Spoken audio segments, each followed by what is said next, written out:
We are on location in Prince George with Neil Hutt. Neil Hutt is a beekeeper, and I'm going to say beekeeper. You might have a technologically more advanced word for that. I have no idea what it is, but I'm hoping you can tell me more about this. But Neil, great to have you on the show. First of all, how on earth did you get started with this? Because this isn't something that I know very many people do. How does somebody get involved in this?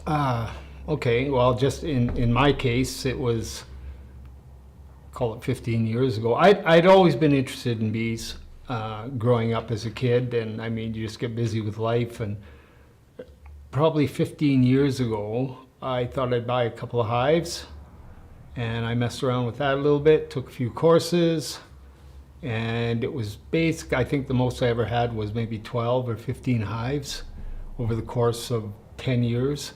And I really enjoyed it. And I mean, I took some courses and everything else. And as time went on, my career was always construction, and we worked all over the place, Western Canada and mostly in BC. But then the last 5 years of my work life, we worked down in the southern US.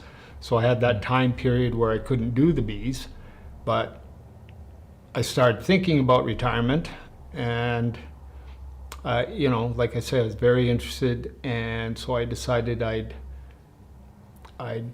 start beekeeping, like more so than just 2 or 10 hives. So I took a course at Cornell University, an online course, 1,500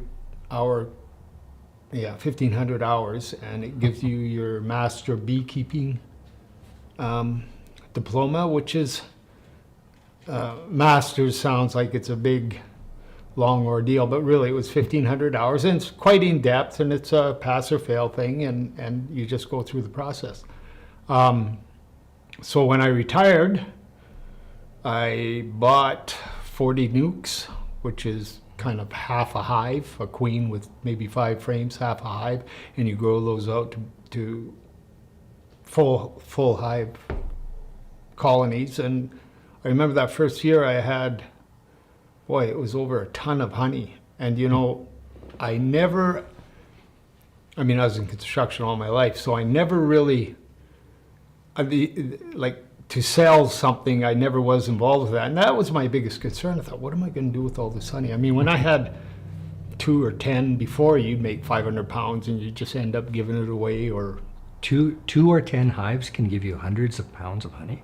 You average anywhere from 50 to 80 pounds of honey per hive. Wow. Yeah. So Holy. Yeah, about that. And depending on the year, between 50, I mean, on the prairies, they get 100, 120 pounds, right? Because they just put it in the middle of a canola field or something, and the bees go nuts. But here, I'd say 60 pounds is about average. Uh-huh. So I had, at the maybe I'd get 500 pounds, but I'd give it away or use it or whatever. So now that I had 2,000 pounds, see, for every hive that you have, for every hive you see sitting out in the field, for the amount of honey that's there, you've invested $3 a pound. For it just to sit there, it's $3 a pound. So when you start talking about a ton of honey or 2 tons of honey, like a ton, that's 2,000, you're into it already. For 2,000 pounds is, $6,000. Oh, wow. Right? That's what it's cost you so far. And that's probably not your labor yet. And it's not counting labor at all. Oh, yeah. Right? That is just feed for it, and maybe not 3. 3's counting it. So, but you got feed, you got medication, you've got, driving out there, and that's not even counting your time. So you're $2-3 a pound just to look at before you extract. So I thought, how are you going to sell all this, right? So I went to farmer's market here in Prince George, and that 2,000 pounds was gone in about maybe 4 months, easily, with me just standing there, showing the jars of honey. So I didn't realize the demand for honey was there so much. So, and even like last year, 8,000 pounds of honey. And if I'm not careful with the markets I go to, because we supply to quite a few stores now, and I'm quite conscious of not running out for the stores. So I have to be careful on the markets I go to so I don't run out before harvest, call it, in September. Right. So, Wow. so my biggest concern is my least concern now. I don't even think about it anymore. Yeah. Wow. Yeah. Holy cow. I never would have imagined that much honey. So, like, okay, so when you had like just 2 or 3 hives and you were extracting the honey from that, Yeah. what's the process in getting the honey out? Because I know, like, as far as I know, you just like give the bees some smoke and they settle down and then you like steal the honey, basically. Steal right? the honey, yeah. So, like, tell me about that. Well, What is that's, you're not far off. You do, like in the beginning when you have 2 or 4 or 6 hives, it's you don't have that. You might have an uncapping knife, and you like I did have an extractor. It was just a 4-frame extractor, so you put 4 frames in. It's like it just spins, and from centrifugal force, it'll force the honey out, and then it'll drain into a bucket. And you know, with that many hives, you'll probably just have a bucket and then pour a bucket into a filter, right, to get rid of the wax and the propolis and the bee parts or whatever's in there. And then you just jar it, right? just direct like that? Just, yeah, for hobbyist beekeeper. Yeah, I don't think, I mean, it cost, like, the pieces of equipment is, you know, just for a tank, it's $3,000, you know. Oh, yeah. So, and like, but over the years, I you know, I knew I wanted more hives. I knew there was going to be more honey, so I ended up getting a decapper. So you decap the frames. That frame goes into, and now I have a 42 frame extractor. You put 42 frames in, and it just whirs around, and it spits the honey out, and it goes into a clarifying tank where it sits, and you warm this honey so it flows better. From that clarifying tank, it gets pumped through a filter into your holding tanks. And I have 2 tanks that hold 500 pounds each, Oh, wow. right? So, and then from that point, you know, you still, even if you fill the 2 tanks, you still got 6,000 or 7,000 pounds of honey to do yet. So now, then I put them, I used to try and, like 2 years ago, I'd just jar it to create more room. Now I have to divert them from the tanks. I did divert them into barrels now, 45 gallon food safe barrels, and you know, I'll end up with a dozen barrels, and you just let them set there, and they'll end up crystallizing. As you need more honey as the year goes on, you just put barrel warmers on it.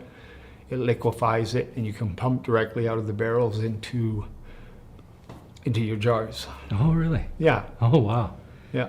Holy. Yeah, and you've got beehives all over. You've got some in yeah. Fort St. John? No, not Fort St. James? John. Just north of Fort St. James, we carry fireweed honey, Yeah. which yeah. is a premier honey. If you go, like they call it champagne honey. And I'm more excited about that fireweed honey than I think the people who buy it, because it took me a couple of years to find. I mean, you see fireweed all over, on sides of roads, few in a field, but I mean, you can't put hive there and you call it fireweed honey, because there's all sorts of other stuff there too, right? Oh, yeah. So I take up the hives. We have a cabin just north of Takla Lake, and there's fireweed all over the place. So I scout out where the fireweed is, and I put up 2 bear fences, not 1, but 2, Oh, yeah. and I'll put 20 hives up there, and I'll get over 1,500 pounds of fireweed honey. Wow. Wow. 2 So- bear fences. Yeah, yeah, and that might be me more than the bears, Yeah. because there's so many bears up there. I've had my hives destroyed by bears, so it doesn't matter if you have 1 or 100. You got to have a bear fence up, Yeah. otherwise, and you got to maintain it. Otherwise, you're going to lose some hives. They still try and get in, I bet, eh? Yeah, I've got pictures. They'll, I was up there once, and I was in sight of where where my apiary was, and I just got up. I was in the cabin, and I got up, and there, lo and behold, there's a bear. I thought, are you kidding me? And so I started to go to the door because I'm going to chase it off. And then I thought, no, I'm just going to watch it.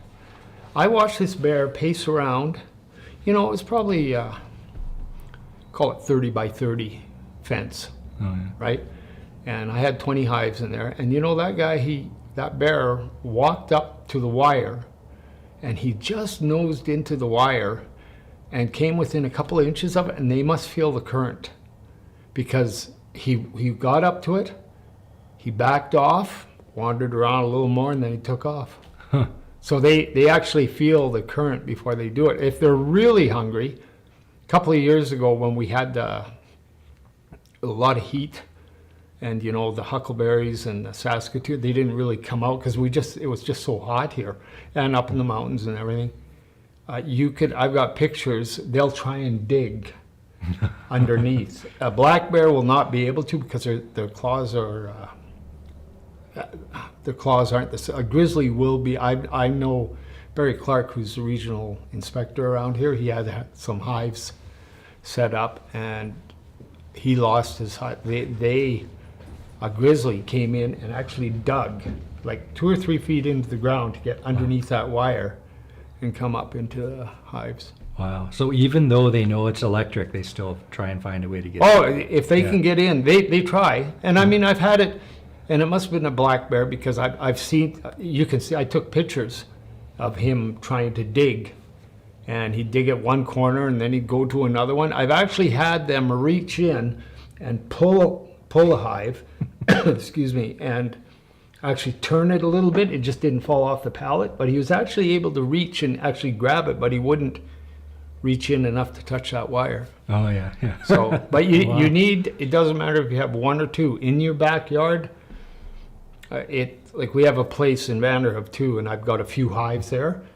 When I make my splits and my nukes, I keep them there because that's where we process all the honey and everything. So I keep it there, and unless I have a bear fence up, there's bears in the backyard. Wow. So that's the biggest threat. Yeah. They must be drawn to the smell. Hey, they must be able to smell it. Yeah. Yeah.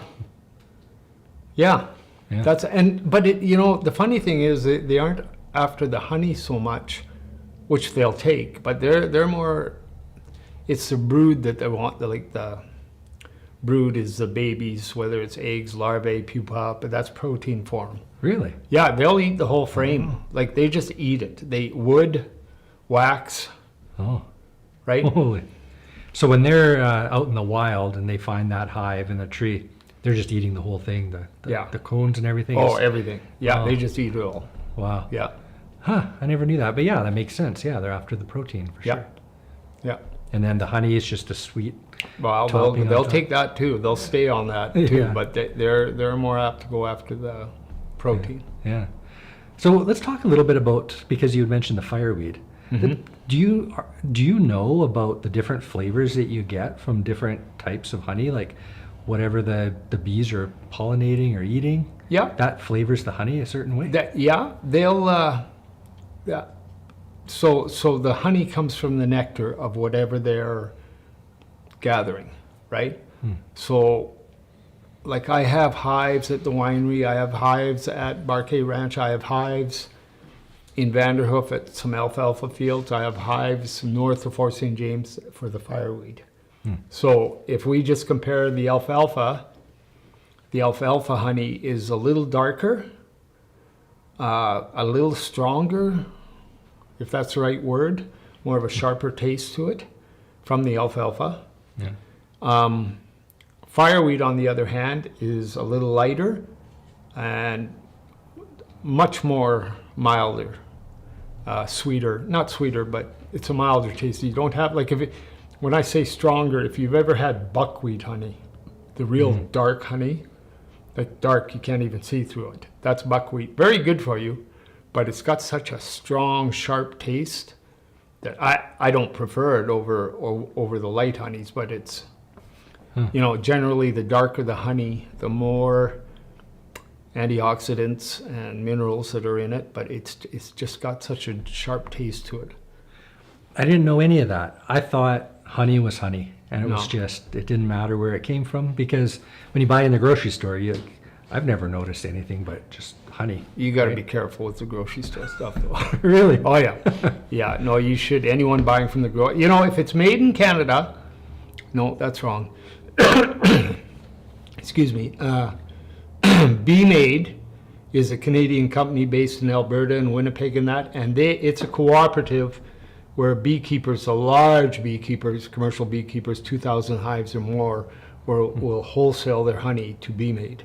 That's Canadian honey. That's good honey. It's not been adulterated. There's a couple of honeys. I don't want to name them because I'm not sure. I was going to say Billy Bee, but I might be wrong about that. You have to read the label. They'll call it Canadian. They'll call it produced in Canada. But what happens with some of these, they'll import some honey from Venezuela or Thailand or Vietnam. Oh. And the problem with that is North America, Canada, and the US have banned Chinese honey because it was so adulterated, and it had so much lead and pesticides in it above our recommended amount. But when I say adulterated, when I told you before about in a hive, it just to look at it is $2 a pound. You can get fructose, corn syrup, in bulk for 50 cents a pound. And what they were doing is that if they were selling a pound of honey, they put 3/4 of it, that 3/4 of a pound of honey, or that pound of honey, if it was straight honey, just for them to look at it, like I said, is $2 or $3. They'll fill that up with corn syrup and a little bit of honey Oh, at geez. 50 cents a pound. And call it honey. Yeah, and call it honey.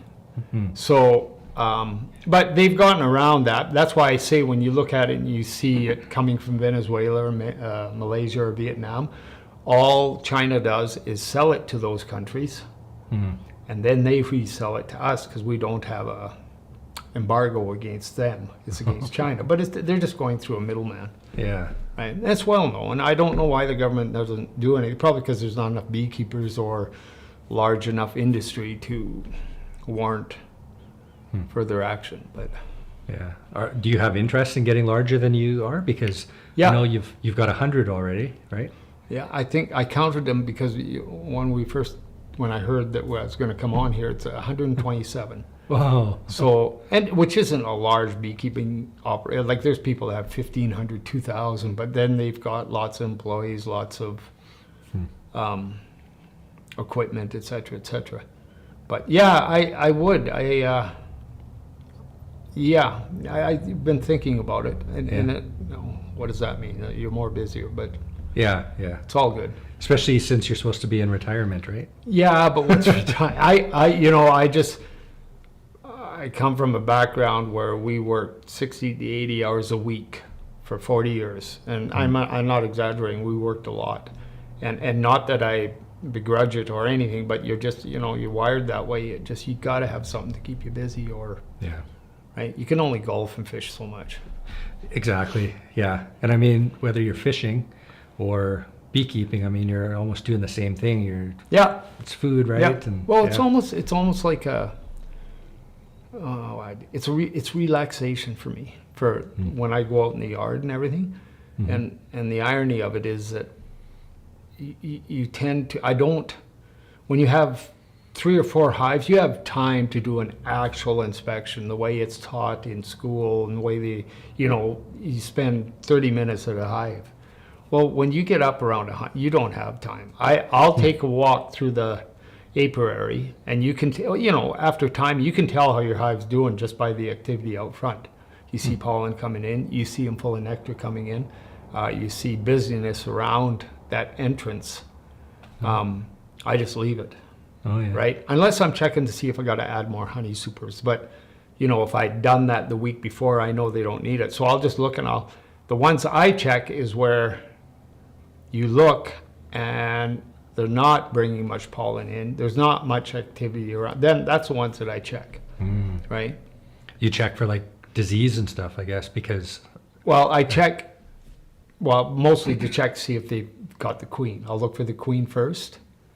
And yeah, if they've diminished, yeah, it's obviously a problem. And 99% of that time, it's the biggest problem we have in beekeeping today is it's called the varroa mite. I just heard about that on the news. Yeah, that's the big, and though the varroa mite doesn't kill the honeybee, but infects them enough, they feed on the fat body of the bee, and it weakens them to the point where all the parasites and diseases that bees could get, they now get them because they're a weakened colony. If you have a strong colony, they can fight off chalk brood, they can fight off fall brood, they can fight off all sorts of the K-wing virus, they can fight off all that stuff because they're strong enough to do it. But as they get weaker, because you haven't treated for the varroa mite, the colony can die. Oh, yeah. And that's what's happening. I don't know if you've read, like in the US this past year, through the winter, in the United States, they lost 60 to 80% of their bee colonies. To the point where the almond industry was worried whether they'd get enough pollination. Oh, yeah. And what happened, they finally figured it out, is that the bees have become immune to a chemical called amblytraz, which fights the varroa mite. But they've been using so much of it to treat the mites that the bees have become resistant to it, and it doesn't kill, or not the bees, the mites become resistant to it. Yeah. Oh, geez. Yeah. And bees are responsible for half of our food supply, right? Oh, 2/3. Wow. And I just read an article that they 2/3. If we had a drop if the worldwide had a drop in 5% of the food production, it'd just be anarchy, let alone half the, just 5% drop. Well, just look at what happened over COVID or during the flooding when our bridges were out. And they weren't able to bring food into the grocery stores. It's crazy. And they were still bringing a lot of food in, but... Yeah, no, it's crazy. It's crazy what we take for granted. Yeah. Right? We don't even think about how we get it. And we just go to the store and we pick it up and we don't even think past that. Yeah. Right? Yeah. It's so important. Like, there's a guy, you may know his name. I can't... He deals with mushrooms, but Paul Stamets, that's his name. Paul Stamets. Yeah, he deals with fungus and stuff like that, but he's also very big into bees. Uh-huh. And he's built some kind of system that the average homeowner can buy, and they can mount it like under their patio or something, and bees will actually fly in and out of it, and it's got some kind of sensors on it that tracks bee activity. Really? And then it sends it back to some main server somewhere. Yeah. And apparently this is something that's tracking the bee population or helping to track the bee population. Yeah. Yeah, I've never heard of that. Yeah, I can't remember when I heard about it. It was probably over a year ago now, but I thought it was an interesting thing. Huh. But well, there's more and more research being done on bees. I mean, back in the 70s, 80s, a beekeeper, and I'm going to say it was easy beekeeping. I mean, they would go, they buy their packages from California, they put it in a box that those bees would, there was a queen in it, she lay eggs, they get more bees, and they just check that there's no disease, no nothing. I mean, the varroa mites came in, I think 84 or 87, I can't remember, came over from Asia. But prior to that, they put on a few boxes, they get a bunch of honey, and they would kill their bees in the fall. They would just kill it. And then the next spring, they would buy these packaged bees for like $20 each. Like, it was quite quite affordable, quite easy. I mean, you can't do that anymore. Huh. I mean, even for hobbyists, counting the woodenware and all that stuff, you're looking at like $700-800 for a complete hive for the honey too, right? So $700, that's what your cost is just to have that. Like one hive? One hive. Wow. $700-800. And then if you have 20 hives, you lose 10, it's $350 to get each. So Oh, yeah. $3,500 just to restock those hives, and chances are you aren't going to get honey that year. Oh, So right. it's, unless you're, and what's fortunate about having more, it can be quite expensive as a hobby. But when you get to a certain point, like last year that was the worst winter I've had in a few years.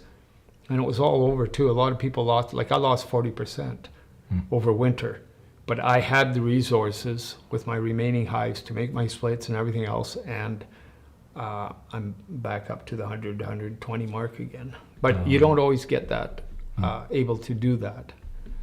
Do you have any predictions for this winter? Because There's no predictions, none. no, No, zero. even with our crazy summer that's No, full of well, rain. and the reason I indoor winter mine.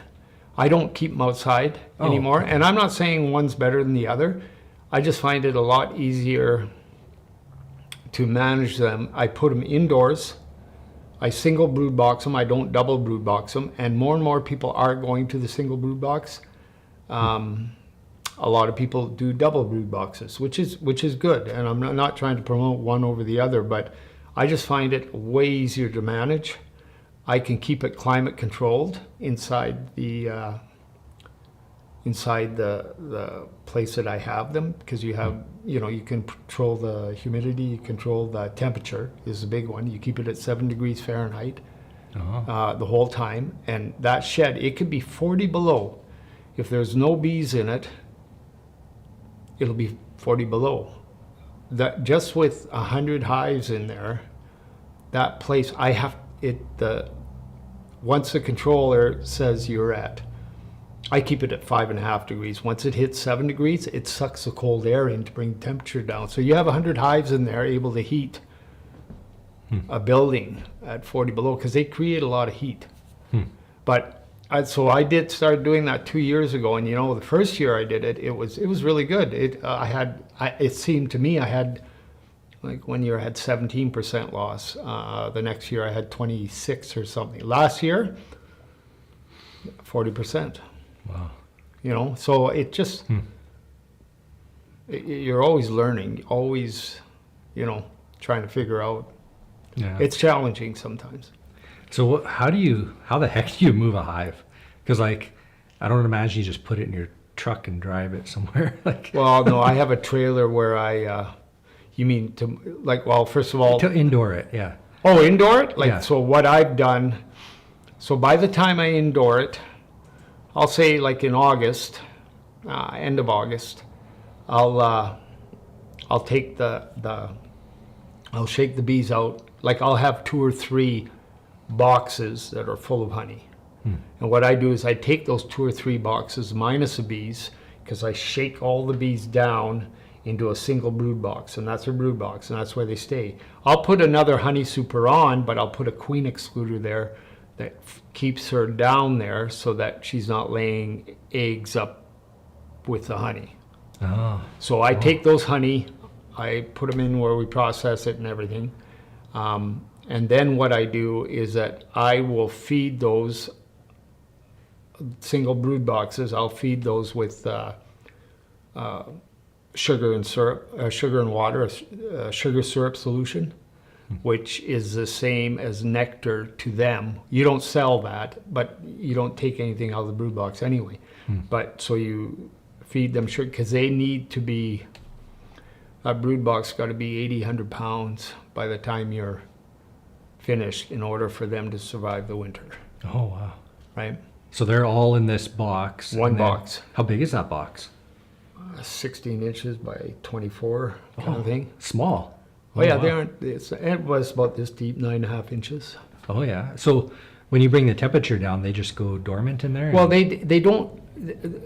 It's been shown that 5 to 7 degrees Fahrenheit, or Celsius, sorry, Fahrenheit. Celsius is the optimum temperature where they're able to eat the least amount of food and yet not freeze to survive. Because once they get into the below, now I'll talk Fahrenheit only because I remember from Cornell, it's all American. When they get below 50 degrees Fahrenheit, they're in a ball, a cluster. It might be a loose cluster at 50 degrees, but as that temperature goes down, they form a tighter cluster around the queen to keep it warm. And the outside bees, they'll shiver to create the warmth. That hive is always between, in the coldest of cold, it'll be 86 degrees Fahrenheit. And once it gets above 93, 94, they try and, then they'll start to try and cool it by, they'll fan their wings on the outside of the entrance, and a lot of the bees will leave the hive and they'll form, if you've ever seen, it's called bearding on the outside of a hive, you'll see a whole bunch of bees on the outside of it. And a lot of people think, oh, they're going to fly away, but they aren't. It's called bearding, and it's just another form of cooling the hive down on a hot summer day. Oh, really? Yeah. Oh, So geez. they're still alive. They aren't hibernating or anything. Yeah. In fact, they're quite active, trying to stay warm. And as long as you have enough food for them and you've treated for varroa mite, it's such a big thing for treating for those mites. That'll solve half your problems. And even when you do vigorously treat it, you'll still have loss, because that's just what it is, right? Yeah. Oh. Let's talk a little bit more about those flavors, because For sure. got a box of honey here we're going to dig into. But I want to know kind of a little bit more about how those flavors change the taste of the honey, or the nectar that they feed on. Well, it's got actually the different flavors that we have has got nothing to do with the nectar. Yeah. So You're not getting vanilla from the vanilla? No, we aren't. No. What I do is like for the blueberry, blackberry, cranberry, vanilla bean. What we do is, for every 50 pounds of raw honey, I have a freeze dryer. And somebody asked me why they don't see more of this. And what I think it is because unless you have a freeze dryer to freeze dry your fruit, I mean, those freeze dryers, like, they're $10,000, $12,000 for a freeze dryer. Now you can go on Amazon and buy freeze dried blackberries, but boy, oh boy, they're expensive. So for every 50 pounds of raw honey, we will freeze dry 10 pounds of fruit. And what that does is take all the moisture out of it, and you'll end up with maybe a pound of actual fruit after it's done. So after 10 pounds of blackberry, it'll turn down into 1 pound of blackberry. What I do is I have these, you have these little vats, and you crush it up so it's almost a powder. Then you mix it in with the honey, and then you keep it in a hot room for 5 days, 7 days. And what it does, because honey is hygroscopic, meaning it will absorb moisture, it just sucks everything out of the blackberry powder, this blackberry, and it turns it, you'll have purple. The honey turns purple. And what you'll do is, it's not like jam. You'll get, you'll do these tests, and you'll taste the honey, it'll be a sweetness, and then at the very end you'll taste, it's either blackberry or it's cranberry, or it's, you'll get that taste. And for the cream, like for the cinnamon, cream, turmeric, and ginger, I cream the honey, and you actually mix the spices into it after it's creamed, and then you jar it.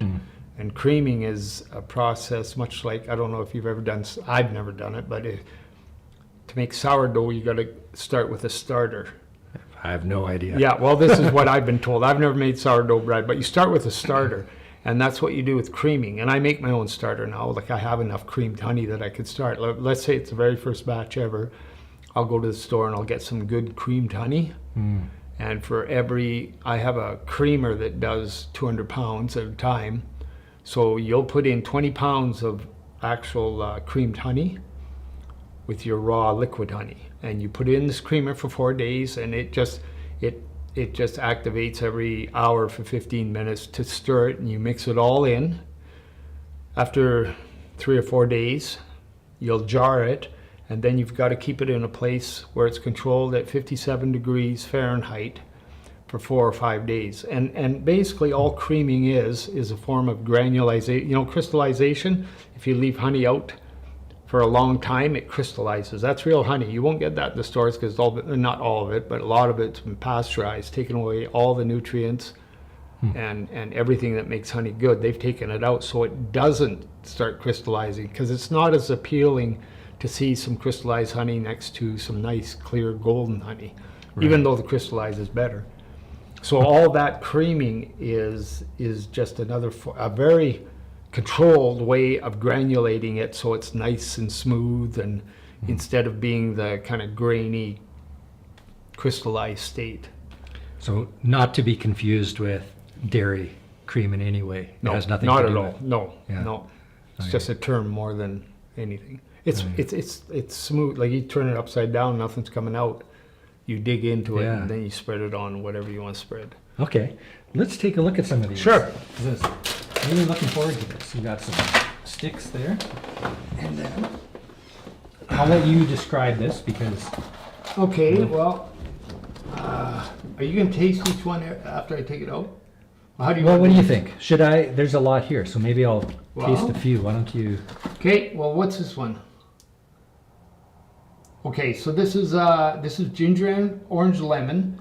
This is I've freeze dried 10 pounds of lemon peel, orange peel, and ginger.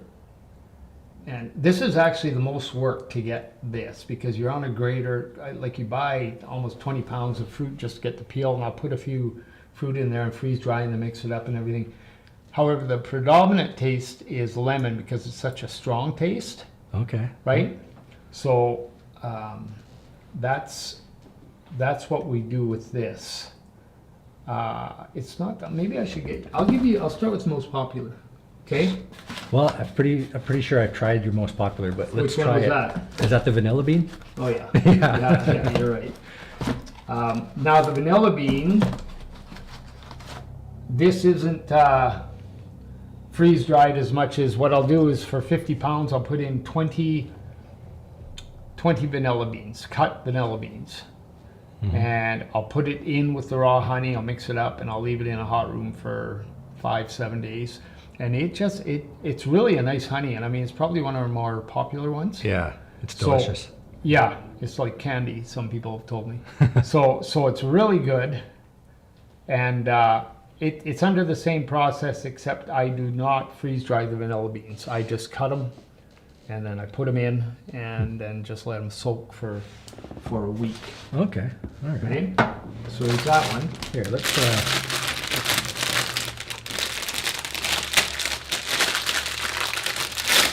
Maybe I'll open it. But you know,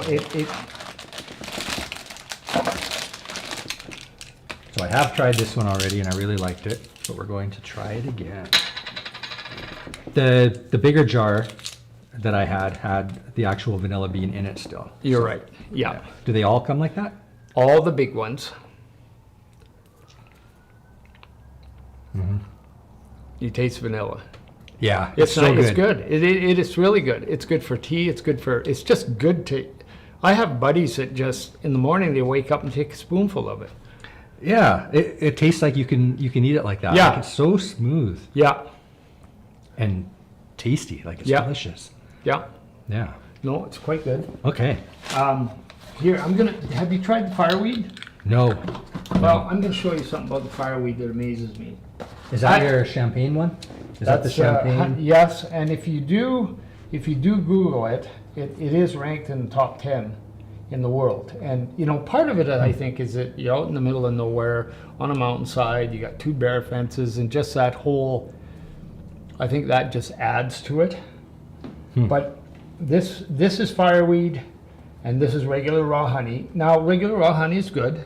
It's the nectar sources are like dandelion in spring, and then you get the clover, you get the alfalfa and goldenrod, and so it's a mixture. Okay. And it's just good wildflower honey. Fireweed is strictly I mean, they're going to get some other, if they come across a patch or something, they'll do it. But when you have a whole, once a bee gets onto a nectar source, and it's a good nectar source, they come back to the hive and they tell their buddies, and they're off, and they're Oh, all yeah. there, right? So, but I just want you to look, like I'm going to tip this. I'm just going to show you. I've done nothing with this, but just look at how thick. See how that one Oh, is? wow, yeah. See how thick that is? Yeah, yeah. And I didn't start noticing that until, you know, you taste it and you look at it and stuff like that. I thought, why is that? Because I do nothing to make it thicker. And all it is a moisture content. And with the bees, you have to, when you extract it, it has to be below 18.6% moisture content, or else it'll start fermenting, turning into mead. Oh. And occasionally, like, so when you're taking 100 hives and you're taking 200 boxes off, and when I look at it, you can, if it's capped, the bees won't cap it unless it's dry enough, meaning below 18.6%. They just won't do it because they dry it themselves.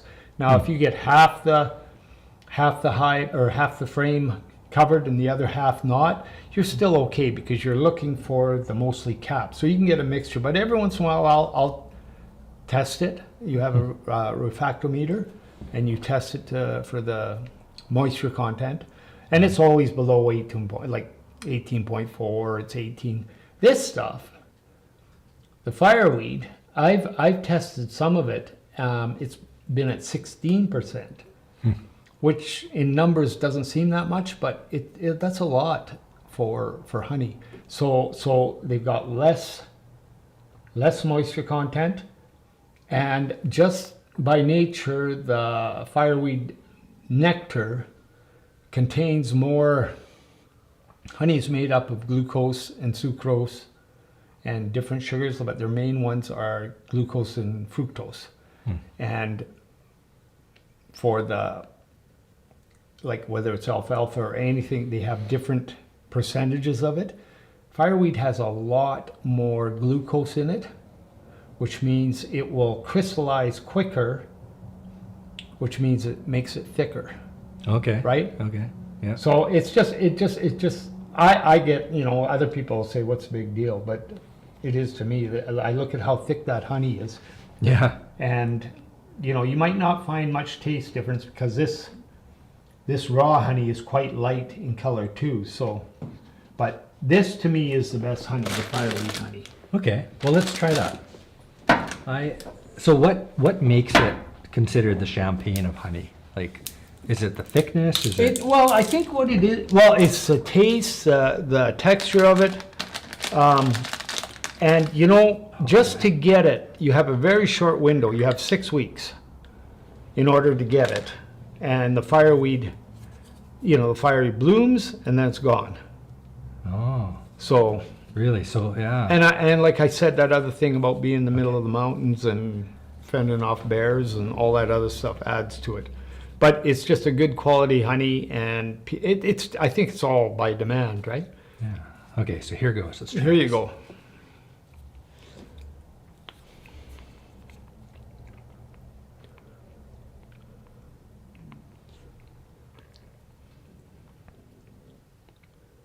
Tastes like honey. Yeah. Oh yeah. Yeah. Definitely thicker though. I can feel the Yep. thickness of it. But yeah, the flavor is not too different. No, it is. There isn't a big difference. If I had some honey here that was darker, then you'd be able to. I've got some right now. I haven't extracted. It's about by the alfalfa fields, and it's a little darker, and you get that little sharper taste rather than that Yeah. mild sweet taste. I'm noticing a little bit something at the end, like an aftertaste. It's not like anything I've ever had before. Yeah. There's something there though. Yeah, some kind of flavor. Yeah. No, it's just good honey. Yeah, it's very good. Yeah. Yeah. Huh, interesting. Okay. Yeah. Okay, I'm going to give you something that isn't so good. Oh, great. Yeah, this really I'm looking sucks. forward to This It sucks. I don't like it, but there's other people that do, and I make it because it's really good for you. I mean, good for you even beyond honey, but it's turmeric honey, Okay. right? I've tried to like it, and I really don't. So let's see if you like it. I'm Okay. not sure. Well, but... spoiler alert, I have already had this one and I did like it. Oh, you did like Yeah. it? Oh, okay. Well, there you're. But we're another one gonna of the- try it again and I'm gonna comment You're on it. another one of the weird ones because Yeah. I just can't. So if you can see that in the camera, you don't have to worry about that spilling out. It's No, very it's thick. that's creamed. It's creamed. Yeah. So, and yeah, Okay. So Right? it's softer than I remember. Yeah. I'm going to take a lot here so I can really taste it. Yeah.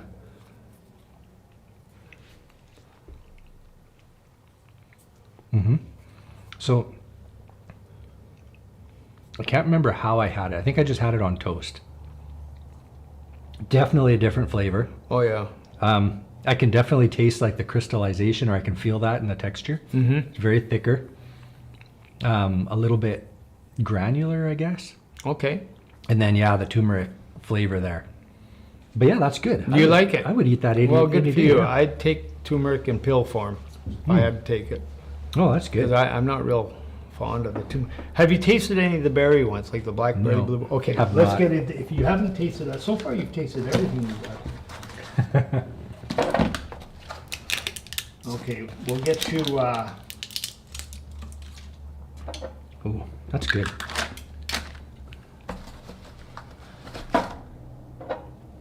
it's cranberry. Cranberry. Yeah, there's cranberry, that's blackberry, blueberry, and cranberry. Okay, so I'm gonna try the cranberry because I'm not a fan of cranberry. Hey, that's funny. You know, I'm not either, but if I had to, I mean, obviously I've tasted them all. I'm not a fan of cranberries that much, but that cranberry honey, I think I like better than the blackberry or the blueberry. It's a nice color. It's like a very light, like a juice almost. Yeah. It's very runny. I'd be able to pour it out of this jar Yeah. easily. So okay, let's get some of that. That's a nice color. Whoa, it's very runny. Okay.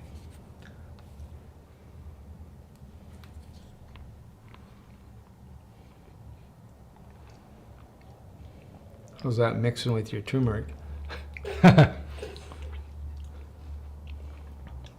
The cranberry is very subtle.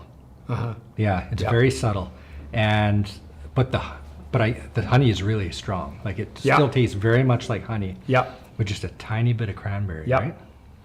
yeah. That's why I say it's not like jam, right? But yeah, it's good. So yeah, I was expecting a big cranberry hit, No. but yeah, it's not like that at all. It's not like Yeah. the vanilla bean, you get more of a hit, Mm. but the berry ones, you just get it like almost at the very end. And the turmeric was like, whoa. Like, Oh yeah. Oh, the cream, turmeric, cinnamon, ginger. Yeah, they're big hits right off the hammer. Yeah. Okay. Well, that one's good. Like, yeah, I would, Yeah. even though I said I'm not a fan of cranberry, I would still eat that for sure. Okay, there's the blackberry. You can try that. I think you get more of a hit with the blackberry than you would with the This one here? yeah. And you know, it all depends on if we just do cranberry, blueberry, and blackberry, and I think that's a stronger tasting of the blackberry. It's a very different color. It's Yes. very much darker Yeah. and still about the same consistency.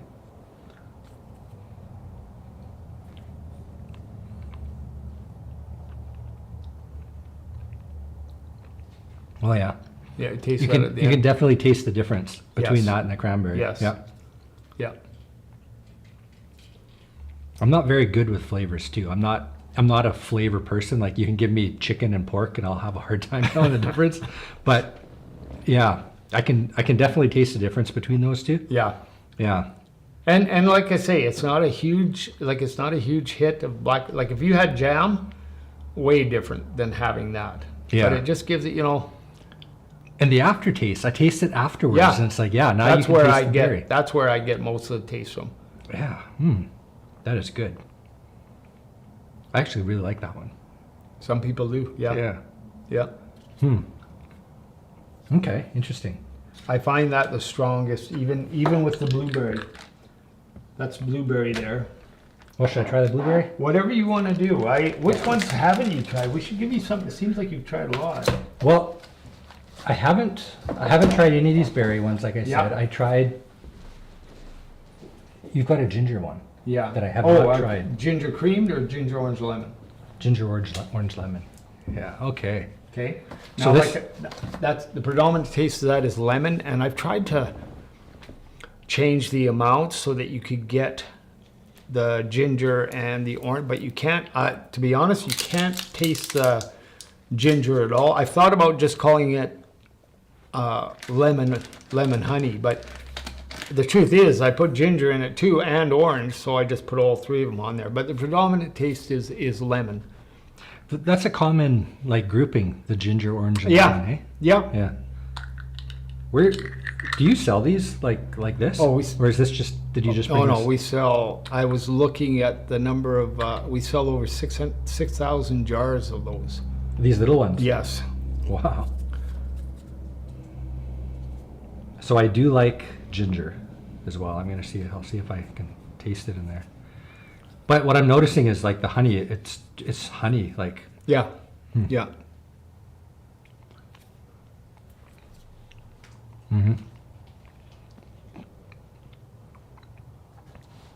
less sweet. Lemon. Yep. Yeah. Lemon. Yeah. And then that orange, a little bit of orange. You taste the orange, eh? Because I Little can't. bit. I don't. But the ginger. I know I can't taste the ginger in it. And you know, I'm not a very good judge of that. I know I made lavender honey once, and I tried it and I just couldn't taste the lavender. Yet Sarita, she'll take it and she'll taste the lavender. She'll get that Yeah. hint of, but I just can't. I couldn't even sell it as lavender because I couldn't differentiate it between that and just the regular raw. Yeah. So that's why I didn't.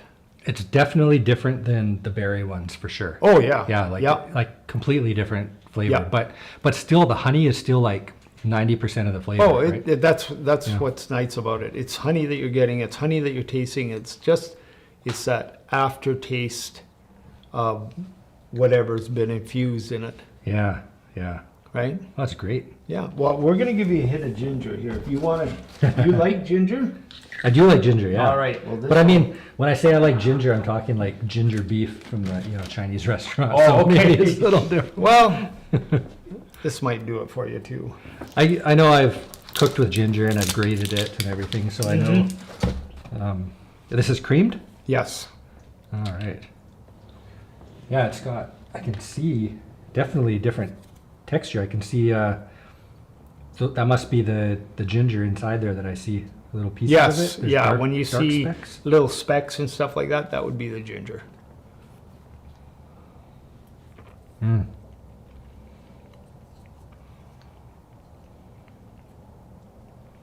Yeah. You get more of a ginger It's hit. still very sweet. Yeah. And like, Yeah.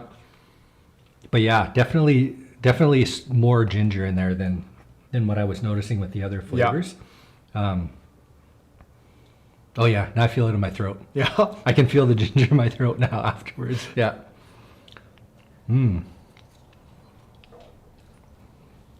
I'm really liking all of these. Well, they're This- yours now. You opened them. You bought them.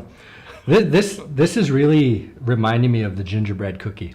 Like when you eat a gingerbread cookie and Oh, then you've okay. got that ginger at the end, See, I'm not a big ginger fan either. I taste it just to make sure. And, I use the same amount of ginger per pound of honey. But, you always got to taste it just to make sure. And I'm just not a big ginger fan. I would never. But there are some people that, like I say, they buy that. They love it. It's, and it gives you that added medicinal with the ginger, turmeric, like even the cinnamon. And I mean, honey in itself is like it in the Civil War in the U.S. Before penicillin was discovered, your main antibiotic was honey. No way. Yes, No kidding. They use that on even vet clinics today. Use honey to wrap a horse's leg that got caught in barbed wire, or Really? yeah, it's got that. Because of it's got a high pH balance and it's got a low moisture content. So, like I say, before penicillin, it was honey as the main antiseptic. Interesting. Okay. I'm looking forward to trying that on toast now because it seems like it's going to be like a treat. Like, Okay. like not just honey, right? Yeah, But yeah. like, No, I hear you. yeah. Huh. Ginger, just ginger. Okay, you got to do one more. I know you're going to throw up here pretty soon. You know what? I'm going to throw up. The cinnamon, how's that? Cinnamon, that's going to be good. I love cinnamon. Yeah, that is definitely, those creamed ones give you the hit. Okay. So the turmeric, the ginger, and cinnamon are creamed. Yeah, and then we have the raw cream. This is your liquid Ooh. honey creamed, right? Okay, So, okay. and you know what's funny is in North America, studies show that the most popular one is liquid honey. In the Really? UK, it's almost all creamed honey. They Really? prefer, yeah, and I don't know how that came about, but I smell the cinnamon right away on that. It's very, yeah. It's very dark. Okay, let's try that.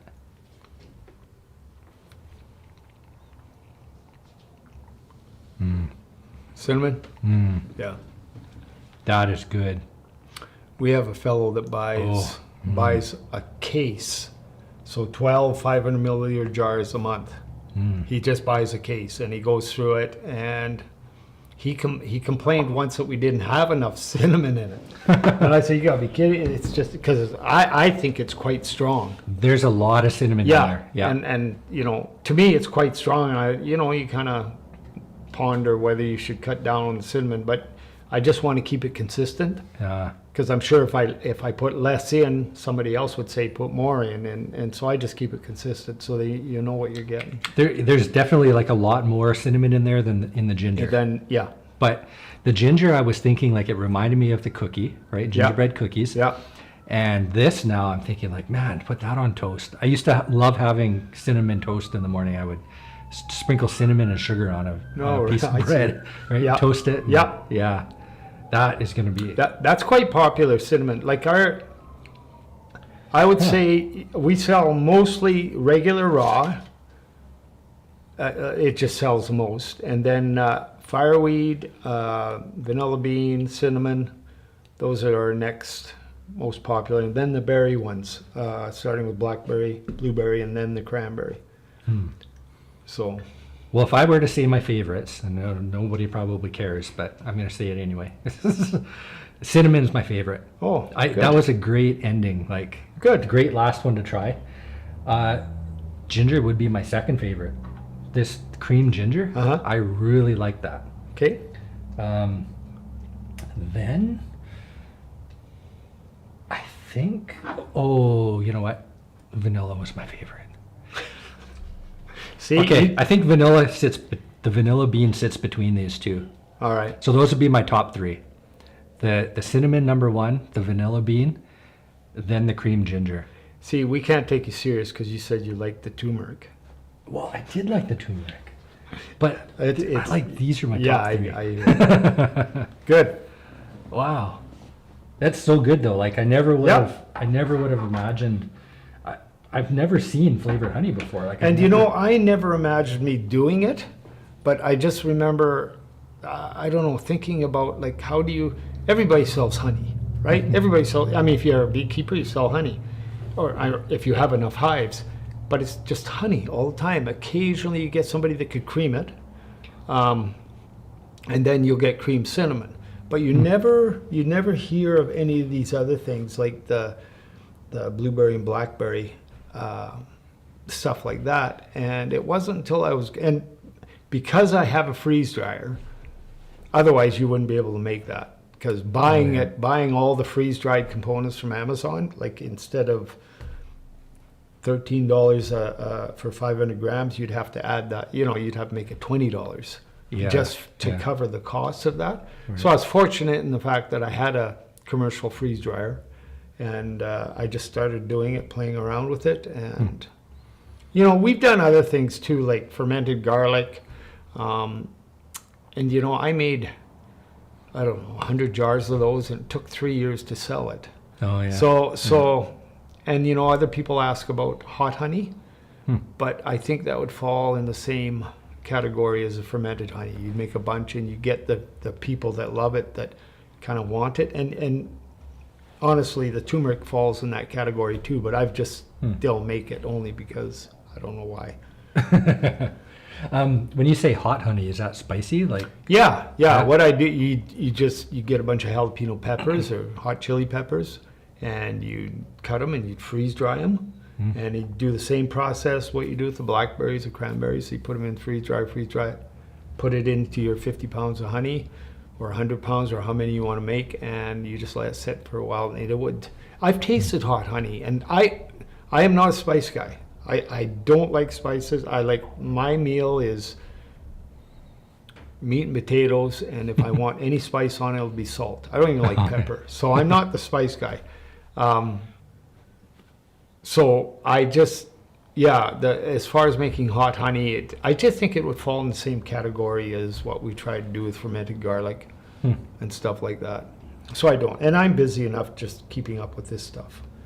well, there's a few restaurants where you can get chicken wings, and they usually call it like honey hot, Yeah. right? So it's like honey and then some kind of hot sauce. Yeah. And that's a good blend. So Yeah. that's why I was wondering, like, is it like that? Is it something I can dip chicken wings in?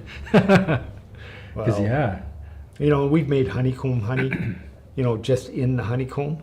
And that, once again, you have the people that ask for it, but there's so few that ask for it and want it. It's not, I did it again. I had like 41-pound blocks, and that, to sell those 40 of them took over 2 years. So, and there's so much resources needed to make those honeycombs from the bees that, it's just not, it just wasn't feasible after a while. Okay. Well, where can people find this stuff? I know. Oh, we're in 18 stores, 4 different communities.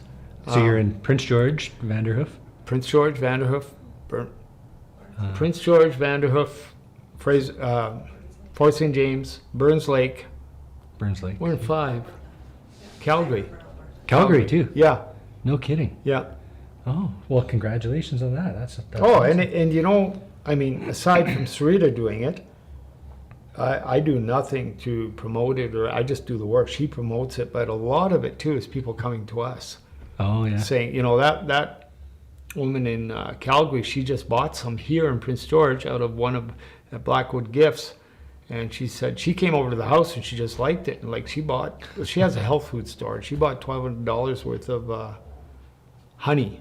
Awesome. Right? Because I told her that it's not feasible for me to go to Calgary to deliver you 1,000 pounds or $1,000. It's just not. But she seems to think, like, she came back once and we delivered to a friend. She gets honey anyway, and so Yeah, from a health food point of view, like, I know pasteurization, you had just kind of briefly touched on it, but you get honey that's pasteurized and non-pasteurized. Yeah. And usually people think pasteurized is better, but that's not the case for honey, right? To pasteurize honey, you have to heat it to 160 degrees Fahrenheit, and then rapidly cool it. And what it does is it kills all the beneficial enzymes, all the antimicrobial enzymes that are in there that makes honey good. It just turns it into a dead honey. It's just a sweetener then. Yeah, right? Yeah. But the advantage why they do it is because it's a lot nicer to see a nice clear golden jar of honey as opposed to one that's, if it's crystallized, it'll be white and crystallized, or when it starts to crystallize, you'll get these strands of white clusters, and it just doesn't look as appealing. Right. But that doesn't affect it at all, right? Not at all. No, it's good. It's still good honey, and people prefer it being in the liquid state, and you can do that by putting it in hot water for a while. But honey will never go bad. They found it, King Tut's tomb. When they discovered it, they found honey. It was crystallized, but it was still good. Oh yeah. Right. Yeah. You had mentioned if it ferments you can create mead with it. Have you ever done that?